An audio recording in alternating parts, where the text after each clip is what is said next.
সবজি কাটছো? টমেটো কাটছি। তো আজকে কি করবা? আলুর তরকারি করবো। ওকে। আলু পিস পিস করে কেটে রাখা, আদা ও জিরা বাটা, তেলের মধ্যে আলুগুলো দেওয়া হলো। এবার 5 মিনিট ভাজা হবে।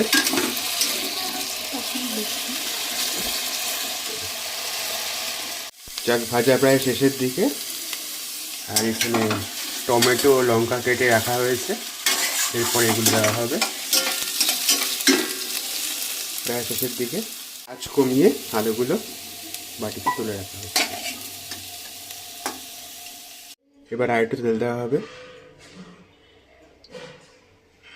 দিয়ে তেলটাকে গরম করা হবে আঁচ বাড়িয়ে।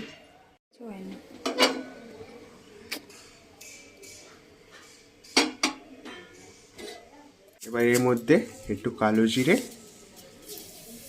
দেওয়া হলো, আর এটা হচ্ছে আদা জিরা বাটা আর গরম মশলা দেওয়া হচ্ছে। একটু ফুটিয়ে নেব। এবার একটা শুকনো লঙ্কা দেওয়া হলো। এবার এটা কি? আদা জিরা বাটা দেওয়া হবে। এখন এটা বেশি ফুটবে।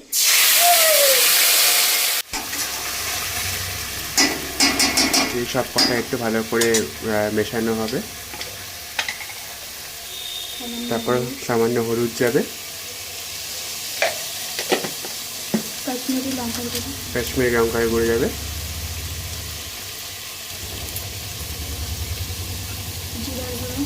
জিরা গুঁড়ো যাবে,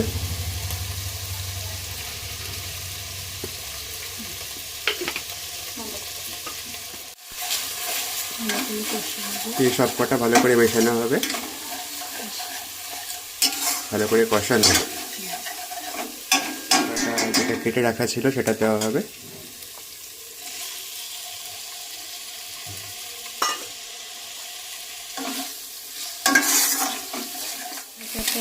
তো ভাজাটা প্রায় কমপ্লিট। এবার আলু দেওয়া হবে, সেগুলো ভেজে রাখা ছিল আলুর টুকরো, সেগুলো মেশানো হলো। এর মধ্যে হালকা চিনি মেশানো হচ্ছে টেস্টটাকে ধরে রাখার জন্য। দিয়ে ভালো করে নাড়াতে হবে যাতে ভালোভাবে সব মিক্স হয়। ভালো করে কষানো কমপ্লিট। এবার জল ঢেলে হালকা ফুটিয়ে নামিয়ে দেবো।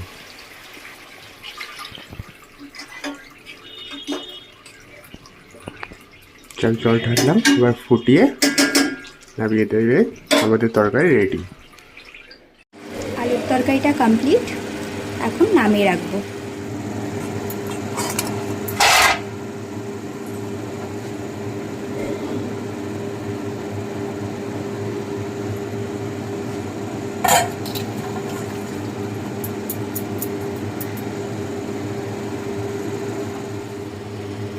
বেশ সুন্দর কালার হয়েছে তরকারিটা।